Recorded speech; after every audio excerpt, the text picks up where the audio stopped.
Entonces vamos con el tercero. Tengo una función definida en un intervalo cerrado, que es continuo, y queremos probar que para cada número natural n existe un entero positivo alfa y un c en el intervalo abierto que cumple esta igualdad. Okay. Pues eso tal vez a priori se ve un poquito misterioso y como extraño de qué es lo que queremos hacer. Y entonces tratemos de darle un poquito de significado o tratar de entender qué es lo que tenemos aquí a la derecha. ¿Okay?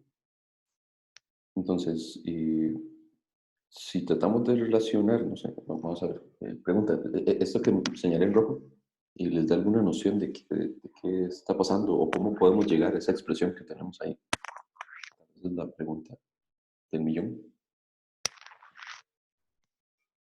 Porque vean que en la izquierda estamos hablando de la imagen evaluada en C más alfa, C más 2 alfa, hasta C más N alfa. Entonces, no sé si alguien ve alguna relación entre lo que tenemos en la izquierda y lo que tenemos en la derecha. El C, va a existir un F con C a la N medios alfa que se va a repetir las N más 1 veces. Ok, de nuevo, perdón. Claro, o sea, hay N más 1 Okay. Fs. Hay N más 1 sumando, ¿de acuerdo? Claro, entonces si F de C más N entre 2 al alfa está ahí, por ahí adentro, lo estamos tomando que se repita. Entonces, Se está repitiendo. voy a escribir tal vez para tenerlo más claro. Todos los sumando, ahora tenemos C más alfa, C más 2 alfa, C más 3 alfa, hasta C más N alfa. Ajá. Claro, y por ahí está el N medios alfa. C más N medios alfa. Y no estamos seguros, ¿eso tendría sentido? ¿Me estás hablando del N medios? Eso tendría sentido, ¿verdad? Cuando N es par. Claro. Tenemos que probarlo para todo natural N. Entonces, ¿verdad? N es dado. N es un número natural fijo que no sabemos si es par o impar. Si fuera el caso, podríamos hacer casos de los dos, ya veremos. Pero entonces no necesariamente, ¿verdad? Ese va a estar en uno de esas listas. A mí lo que me dio una idea es que está definido de AB cerrado y de AB la imagen abierto. Entonces estamos en un caso como el tipo teorema del punto fijo, el ejercicio 10. Ajá. Entonces, Y ahorita más o menos vamos a hacer eso. Ajá, sí. si F fuera la identidad, tendríamos n más un Cs por n más 1 entre 2 alfas, que eso es como la suma de Gauss. Ok, muy bien. Y a eso ya vamos a llegar. Perfecta observación. Nada más hay que tener un cuidado con lo que me dijiste del punto fijo, porque en el punto fijo es importante que la función está definida en un intervalo cerrado, que este es nuestro caso, pero la imagen también tiene que estar en el cerrado. ¿Okay? ¿Y por Okay. qué lo digo? Un segundo, perdón, me confundí. No, olvidarlo. No dije nada. Eventualmente sí vamos a usar eso. Okay, me retracto de lo que iba a decir. Entonces, ahora sí, ¿cuál fue la observación que acaban de mencionar? En la función yo estoy hablando entonces en C más alfa, C más 2 alfa, C más 3 alfa, C más N alfa. ¿Okay? Si yo sumo todos estos valores que yo tengo acá, que es más o menos lo que dijo Johan, si yo pienso que la función f es la identidad, y pues tendría este montón de términos. ¿Qué pasa cuando yo sumo la c? La c aparece n más 1 veces, entonces me da n más 1 por c. Y cuando yo sumo los alfas, tengo un 1 más 2 más 3 más n, que es la famosa suma que da n por n más 1 entre 2. Ah, buenísimo. Y si factorizamos el n más 1, nos da c más alfa n medios. ¿Okay? Que curiosamente y sospechosamente es lo que queremos encontrar, es lo que queremos llegar en el lado de la derecha. Entonces, tal vez escribiéndolo un poquito más bonito para que vaya agarrando más forma. Entonces, en el lado de la izquierda tenemos este montón de sumas de f. Y acabamos de darnos cuenta que en el lado de la derecha yo lo que estoy sumando son las mismas cosas. Digamos, estoy sumando todas las preimágenes, dicho de mejor forma.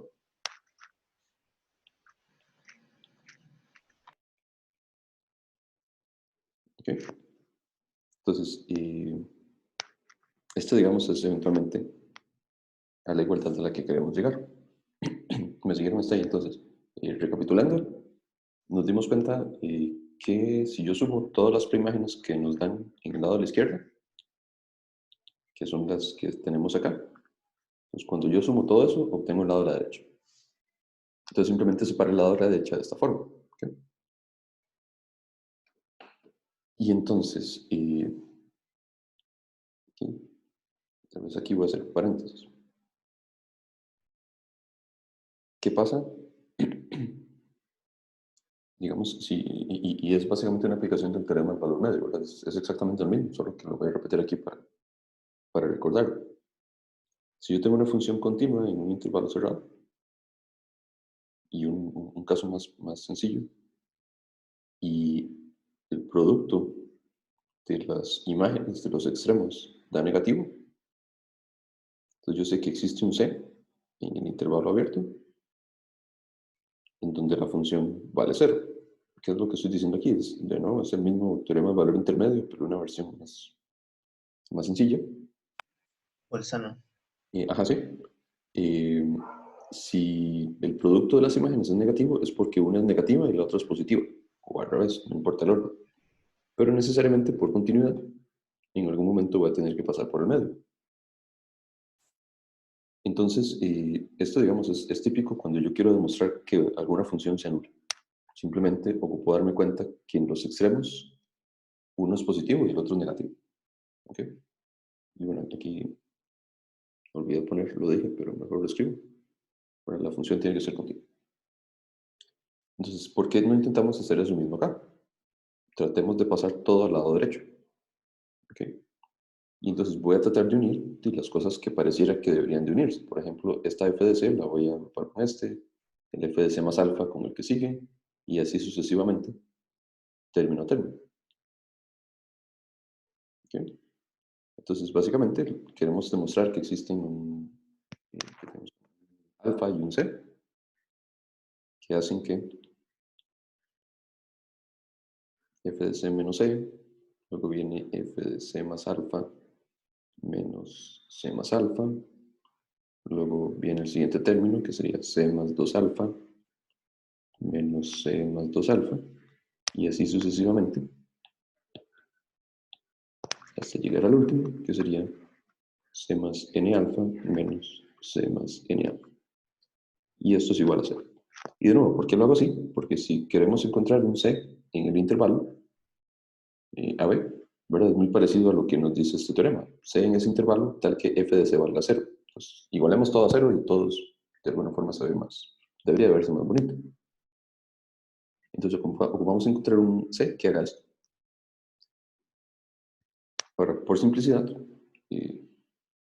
pongámosle un nombre a una función más bonita.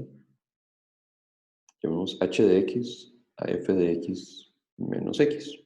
Porque si se fijan, ¿verdad? Cada uno de estos términos, este primero, este segundo, este tercero, todos tienen la misma estructura. Es la función en un x y el resto del x.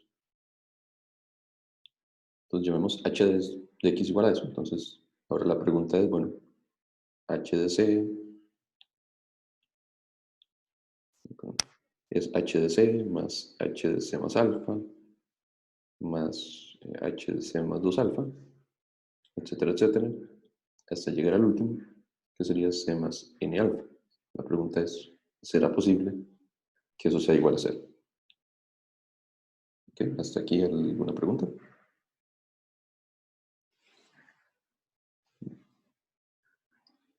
Y de nuevo, para poder usar el teorema como tal, a todo esto que tenemos a la izquierda, llamémoslo g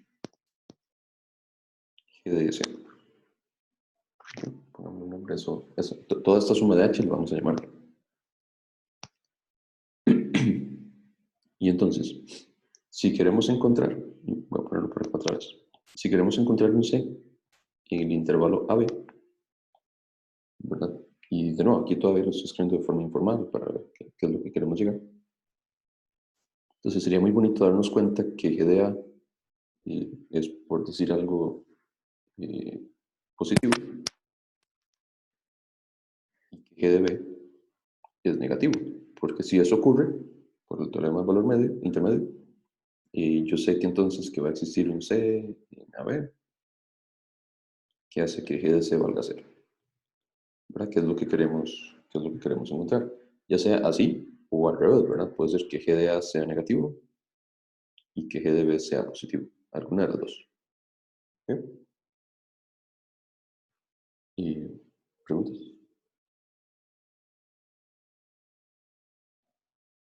Entonces, vean que estamos reduciendo de una forma al problema a simplemente ver el signo de esta nueva función g en los extremos. ¿Ok? Entonces, igual uno está pensando, ¿qué hacemos aquí? Bueno, ¿qué pasa si yo evalúo g en a? Y pues g en a sería h de a, h de c, perdón, h de a más alfa, h de a más 2 alfa, y así sucesivamente. ¿Ok?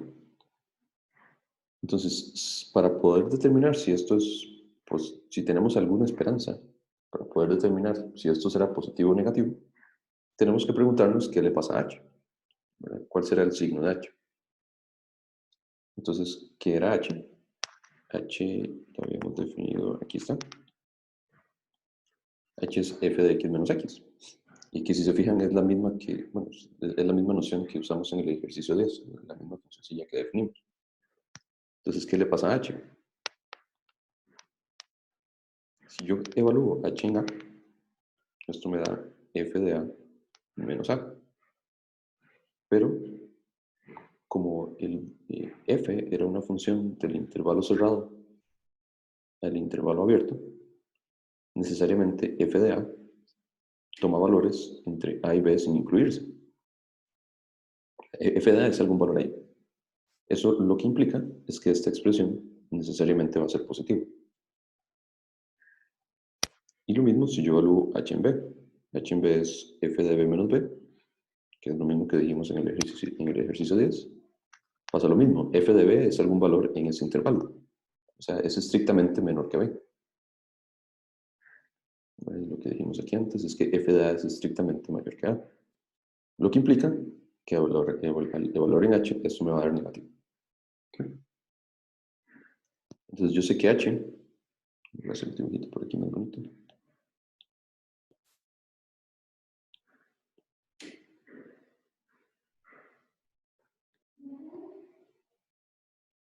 Yo sé que h, que está definido en AB, necesariamente A toma un valor positivo y B toma un valor negativo. ¿Okay? Ahora, ¿qué ocurre? En el signo que nosotros andábamos buscando, ¿verdad? Es el de G de A.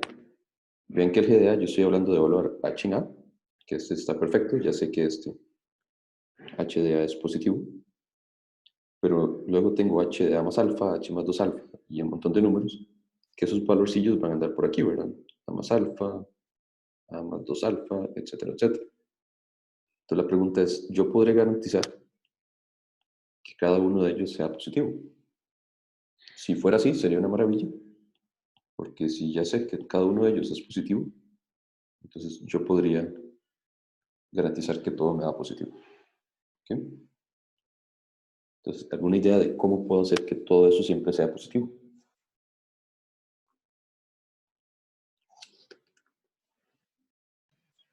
De que sean raíces. Raíces, no necesariamente. Si todos son 0 y HA es... Bueno, de que fueran todas cero. Ok. Sí, pero... Ok, sí, pero eso no lo sabemos porque, digamos, voy a tratar de hacer aquí el dibujo más grande. Entonces, aquí tengo A. Recordemos que alfa es un número positivo, ¿verdad? Sí. Por eso cuando lo puse por acá, yo digo, bueno, tengo A más alfa, A más 2 alfa, y etcétera, etcétera, hasta el último que es A más N alfa. Cuando pienso en la función h está dada, esa yo no la estoy construyendo, es simplemente la función f menos x. Y lo único que sabemos es que entonces en A, la función h evaluada en A me da un valor positivo. En estas, ¿verdad? Yo no sé a priori de que la función pase por 0 en todas esas, ¿verdad? Y de hecho no necesariamente tiene que ser ese el caso. Lo que sí sabemos, y es tal vez la parte importante, es que esta función h es continua. ¿Ok? Entonces, ¿qué pasa? Por aquí, eventualmente, aquí digamos que hice un super zoom en el intervalo, eventualmente, esta vez, que yo sé que ahí la función vale negativa. Entonces, y de nuevo, yo no sé qué hace la función h, pero yo sé que al ser positiva, por continuidad, la función es positiva cerca de a. Podría ser que la función haga algo así, lo cual no me gusta, porque recuerden que yo dije sería una maravilla si cada uno de los términos que tengo aquí en la suma fueran positivos. O sea, a mí me encantaría que todos estos puntos, las imágenes de todos estos valores sean positivos. ¿Ok? Pero entonces, ¿qué puedo hacer yo? Bueno, yo, como parte del problema, yo lo que ocupo demostrar es que existe un C. Y ocupo demostrar que existe un alfa. ¿Verdad? Sí. Entonces, el alfa yo lo puedo escoger como yo quiera. Si el alfa es muy pequeño, entonces lo que yo quiero es que todos los alfa estén en la parte positiva de mi función h. ¿Ok?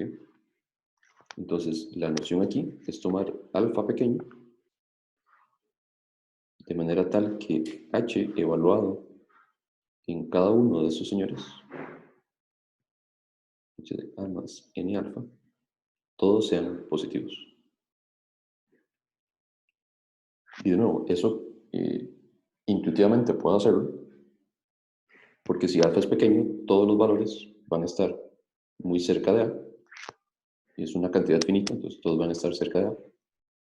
Y como h es positiva, yo sé que necesariamente la función va a ser positiva cuando yo estoy muy cerca de a. Esa es la noción de la continuidad.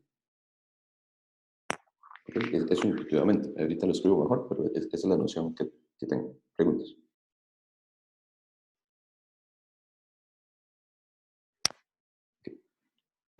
Entonces, ¿Qué va a pasar cuando alfa es grande? ¿Y evaluamos ese caso? no, porque en el enunciado nos dicen demuestre que existe un alfa. Entonces, con que demos un Ah, valor de claro, alfa puede ser. que nos sirve, todo va a estar bien. ¿Sí? Sí.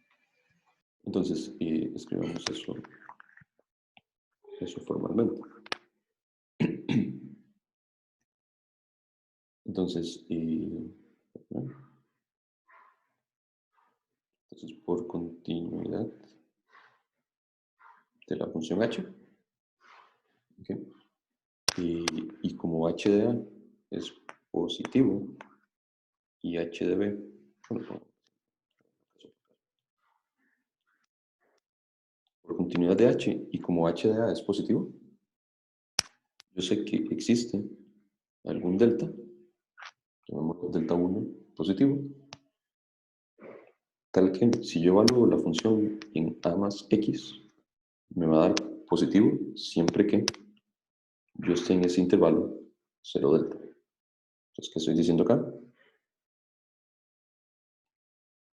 En a yo sé que la función h de a, la imagen es positiva. Entonces, estoy diciendo, yo me puedo mover desde a hasta a más delta. Y yo sé que en ese intervalo la función necesariamente va a ser positiva, porque la función es continua. ¿Okay? ¿Todos de acuerdo con eso? ¿Okay? De la misma manera, yo puedo decir que existe un delta 2 positivo, tal que h evaluado en b menos x va a ser negativo para todo x que esté entre 0 y delta 2. Y de nuevo, la razón es la misma. Si aquí tengo b, como en b es negativo, yo sé que por continuidad la función hace algo así. Yo puedo tomar un delta muy chiquitito, de manera tal que en b menos delta yo pueda garantizar que la función es negativa en ese intervalo. ¿Sí? Eso es un argumento típico de continuidad. Y entonces yo digo, bueno, tengo un delta 1, tengo un delta 2, y para poder unir las ideas, lo que voy a hacer es tomar delta como el más pequeño de los dos, para estar seguro que ambas se cumplen a la vez. Para estar seguros que llamemos esto 1 y llamemos esto 2. Entonces tomo el mínimo para estar seguro que 1 y 2 se cumplen si x está entre 0 y delta. ¿Okay? Entonces, otra vez, otro dibujito. ¿Qué estoy diciendo? Aquí tengo A, aquí tengo A más delta, aquí tengo B, aquí tengo B menos delta. Entonces yo sé que la función la función h, en este intervalo es positiva, y yo sé que en este otro intervalo la función es negativa. ¿Okay? Preguntas ahí.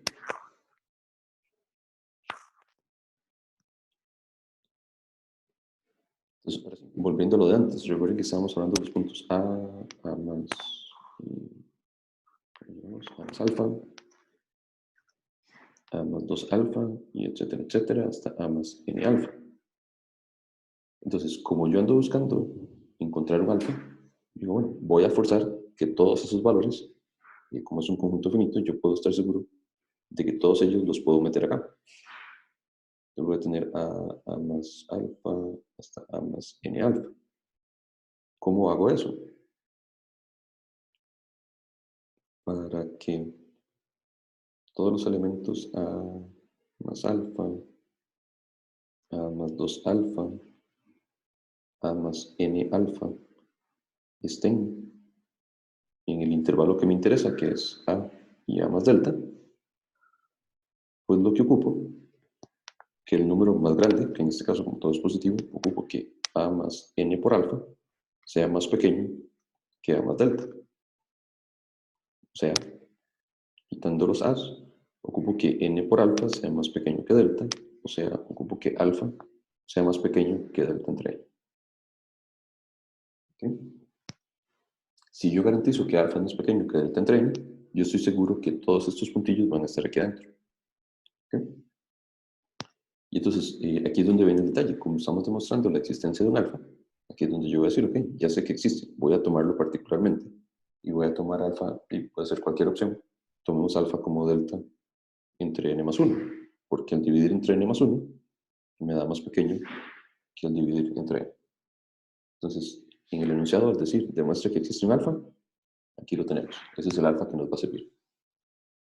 ¿Okay? Y entonces, para este alfa, se tiene entonces, tenemos que, cuando yo agarro la función h,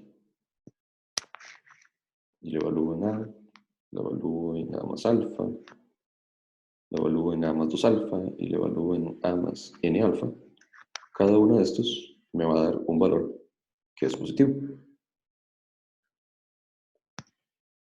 Y entonces, ¿qué ocurre? Recuerden que toda esta pregunta surgió de cuando estábamos encontrando aquí la imagen de A bajo la función g. Entonces, resulta ser que efectivamente ya podemos garantizar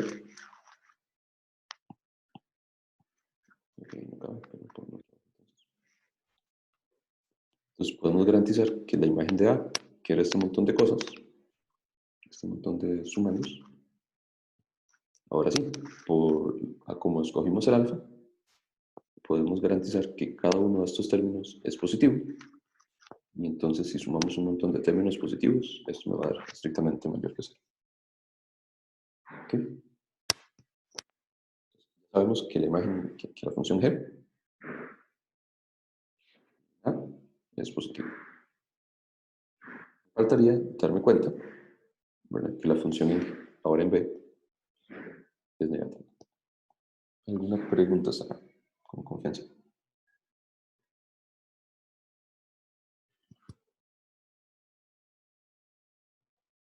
Okay. Te digo, bueno, ok, perfecto, hagamos lo mismo.